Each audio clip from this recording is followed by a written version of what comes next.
welcome back to Currently Tennis Podcast without a name. He laughed. I didn't think we'll cut this out later. So it was a big week for Mark over on the other side of the table here because his boy, my goodness, won the Paris Masters. I feel like the happiest girl in the world. I understand that.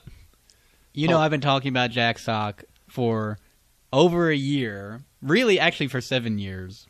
Yeah, since he broke on the scene at the U.S. Open. But you and I talked about it back in January. I predicted that Jack Sock would be top 10 in the world by the end of the year. And look at this now. I'm looking at the ATP rankings. Mm-hmm. He is number 9 as of the end of the Paris Masters, which he won. Now, what we really need to talk about is, does this really matter? Like, okay, he's in the top 10. You were right. Kudos to you. It matters for me. He won a tournament that nobody entered into. He got lucky, more or less, that he was in a Masters 1000 where no good players decided to play it. Am I wrong? No, I will admit that he got very lucky. Okay. There were no... the highest person ranked that he had to beat was... Puy, from France. The 17 seed. I'm just happy that an American got in. Like, no one thought he was even eligible to get in. So many things had to go right for him to make it to the finals. And everything went right, including John Isner beating Del Potro in the quarters. If Del Potro had won that match, he would have been in. Everything had to go right for Jack. And somehow everything did. And he's in the top 10. I'm just happy we have an American in the top 10. And I know you are too, even though you hate on Americans a lot. Be a little bit happy for me. It's not that I hate on Americans.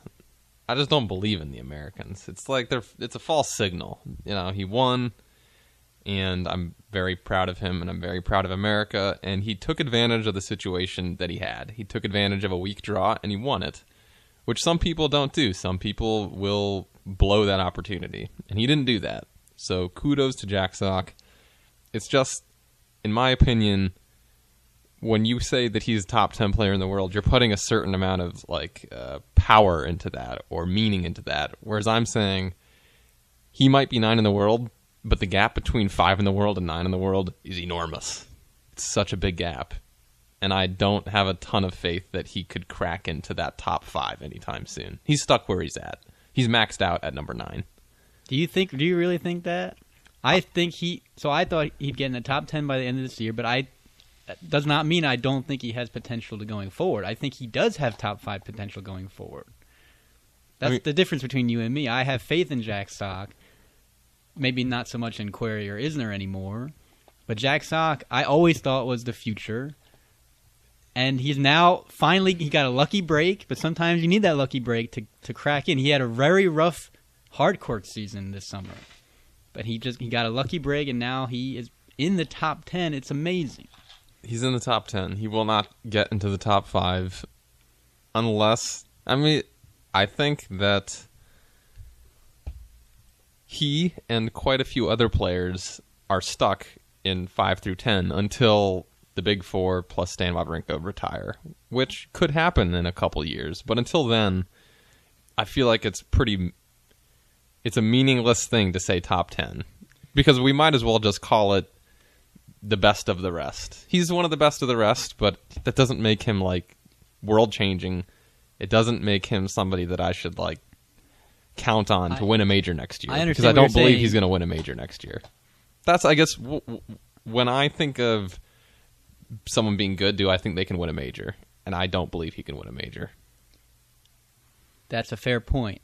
However, there's no guarantee that Djokovic and Murray are going to make it back. There's no guarantee that Wawrinka will make it back. You never know with injuries and with they're on the older side of things. You never know if they're going to make it back. And you look at the top 5 right now, really it's just, in your category of the great ones, are really there's only 2 guys, and we've talked about them at length, of course, Federer and Nadal. The other 3 are what? Zverev, Thiem, and Cilic. Yeah. And Cilic is the only one of those who has ever won a major. Yeah. So there is room in the top 5 now. And then once you get a certain amount of time in the top 5, then you start. I mean, at that point, you are competing for majors, and there is a real shot for him. Maybe not next year, I'll give you that, but maybe in 2 years he'll have a shot at a major. Tennis is a game where, in my opinion, it's I will believe it when I see it. And he might crack into the top 5 the same way teams in the top 5, but I don't necessarily think he can win a major next year. You know, I think Cilic probably could because he's already done it. He's proven he can play big in big moments. But with these other guys, I think even Zverev, I'm not totally convinced he can win a major next year. Well, I don't blame you for that because he did not do well at the majors this year. I'm probably not going to pick him, and I'm probably not going to pick Jack Sock when it comes to major picking time next year. But we'll see. I am proud that he won this one, and like I said earlier, he won the matches he had to win. He beat Verdasco, not an easy guy. Puig, not an easy guy. You know, he played a good tournament, and I'm happy for him. The Americans seem to do well in the indoor hardcourt season. Isner did well again. It's very sad that Isner lost that match. It's true. It looks like he played very well. Well, Isner and Sock had a great tournament. Yeah. So it turns out they were the first. It was the first time 2 Americans had been in the semis of a Masters 1000 since 2010, I think, when Fish and Roddick were both in the semis of a Masters. Really? Which is really sad, but also kind of awesome that I know the draw wasn't that great, and you would have liked for Sock to beat some top 5 guys to win a title and earn it. But I don't care at this point. I'm just looking for a cheap win for the Americans.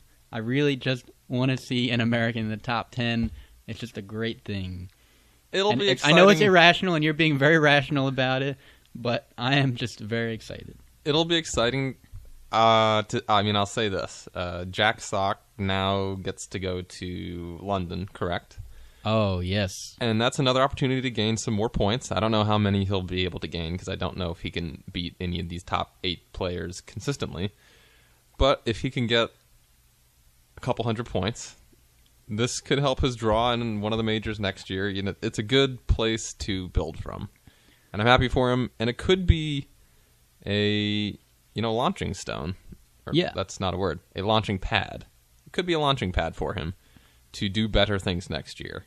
I'm waiting to see that happen. I think he needs to consolidate this.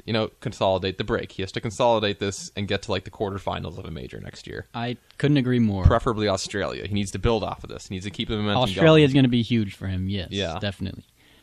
And we'll do another ATP World Tour Finals prediction video. But the reason why I'm excited for Jack and him miraculously jumping from 24 to 8 or 9 in the world is that he'll have at least 3 matches against the best people That's true. of the year, which is kind of what you're saying. You want to see how he does against the best guys. This will at least give us a picture, if he gets blown out 6-1, 6-1 in all 3 matches, then I'll agree with you, okay, maybe he's not going to be great. Because you can probably tell at this point whether he'll be great if he can compete in one of these matches. Just one. And there are guys, look at the list of players in this thing. There are guys he can compete with. Team is not great on hard courts. Cilic is up and down. I think he can win 1 or 2 matches at the finals. And of course, we don't know what the draw is yet, and we'll do another video on that. Yeah, that's true. Or even Dimitrov. He can beat Dimitrov. Absolutely. He's beaten him this year. And I'll give him a shot in a couple of these matches. I think he could win 1. He might even be able to win 2. He has the potential to beat a good player on a given day because Jack Sock has weapons and he's dynamic. For me, the question is, he consistent enough to do this multiple times in a row to get through the quarterfinals and the semifinals of a Grand Slam tournament? And this is a good opportunity for us to see if he can do that kind of thing, because that wasn't what we saw in Paris. He didn't have to do that in Paris. That's what separates maybe the next tournament from what we just saw. We'll see how he does against good players day after day. And that'll be fun to see whether he's got it in him to step up to the next level. Because that's what I think the World Tour Finals would be. It's a chance for him to try something on the next level, do something he hasn't been able to do before. So we'll see. I can't wait. I'm gonna be staying up all night when the draw comes out. I Yeah, well. And to your point about gaining points for that, you get 200 points per win in that tournament. Really? So he could really rack it up. Yeah, I mean, if you were to do well, I mean, you get a few extra, like basically free points if you just win one match. Yeah, that no one else underneath him is going to get, and I'm really excited about that. So we will have to reconvene when the draw comes out. Indeed.